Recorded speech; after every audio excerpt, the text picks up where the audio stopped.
Hey everyone, it is Dani'i and welcome to this update video. So I hope that you're all having a wonderful day today thus far. And so we're going to be talking about Tropical Storm Fiona. So we'll be taking a look at what is expected of it, areas that are under tropical storm watches and warnings, as well as the conditions out there. And so before I go into details,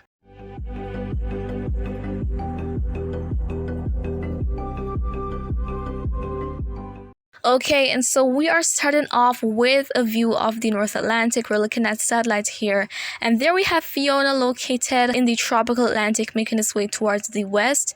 And in sections of the northeastern Caribbean, there is some shower and thunderstorm activity taking place.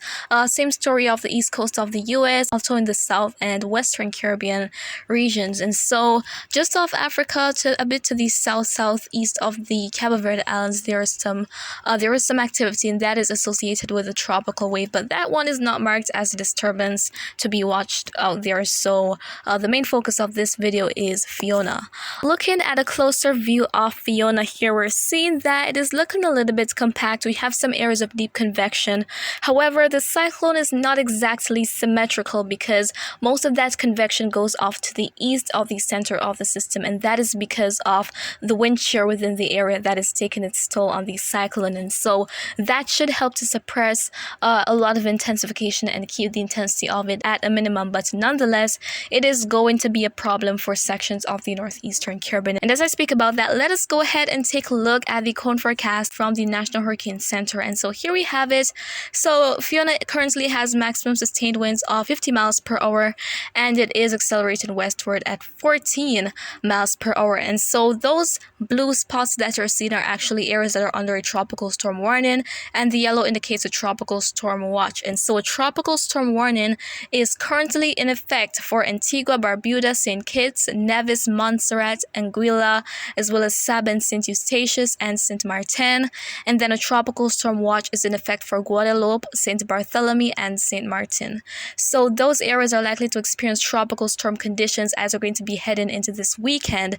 And in terms of the tropical storm warning, areas that are under a warning are expected to feel impacts within the next 36 hours. Meanwhile, for tropical storm watch tropical storm conditions are anticipated within the next 48 hours, and it is expected that some areas that are under a tropical storm watch will probably be upgraded to a tropical storm warning.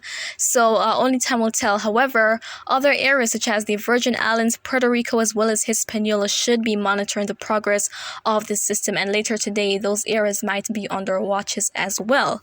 And so Fiona is likely to make a curve up to the northwest beginning maybe sometime on Sunday or Saturday, go into Sunday, and it is likely to make that curve maybe over the eastern section of Hispaniola in the Dominican Republic, and then it might make its way up into portions of the Turks and Caicos Islands right in that region. So those areas might even experience some tropical storm conditions as well, because Fiona is expected to strengthen once it remains over water. So one of the inhibiting factors along with the wind shear is the land interaction. So land interaction really prevents the cyclone from getting itself together. So the optimum conditions for intensification are warm ocean temperatures, which we already have, a moist environment which is present, as well as favorable wind shear and little to no land interaction. So if we have the system making a turn a little bit later than what is expected and making its way over Hispaniola, then we could see some significant weakening with the system depending on how long it stays over the area. But all of those regions of the northeastern Caribbean are expected to feel impacts from Fiona as we head into this weekend going into next week. And maybe other areas such as the Turks and Caicos Islands, Bahamas, and even Bermuda might have to keep an eye on this, because it is likely that we'll see some strengthening. And I think that Fiona certainly has the chance to become a hurricane once it is out of the Caribbean. So we'll see what's going to be happening with it. But let's go ahead and take a look at conditions out there, starting out with sea surface temperatures.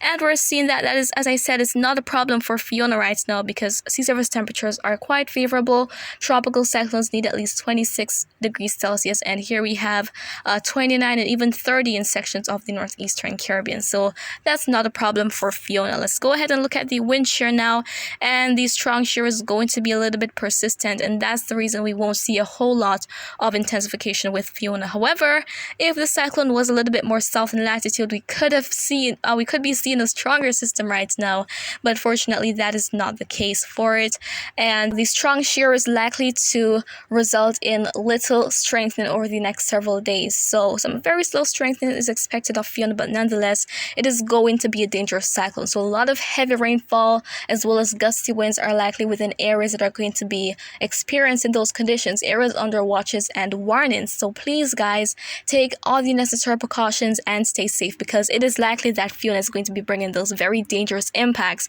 And persons usually like to downgrade how intense tropical storms could be, but persons don't realize that they can be very impactful, because the major problem with any tropical cyclone making landfall is with the water, be it from the storm surge or the inundation inland as a result of that accumulation of heavy rainfall. So please take all the necessary precautions and stay safe if you're to be affected by Fiona. Going on to this water vapor map right now, we're seeing that some dry air is lingering in the vicinity of Fiona, but it is expected to maintain intensity and, as I said, slowly strengthen over the next couple of days. And maybe when it is north of the Eastern Caribbean, we could see some significant intensification of this, and maybe this will become a hurricane, but only time will tell. For now, what is certain is that the Lesser Antilles, the Leeward Islands specifically, are going to be feeling impacts from Fiona.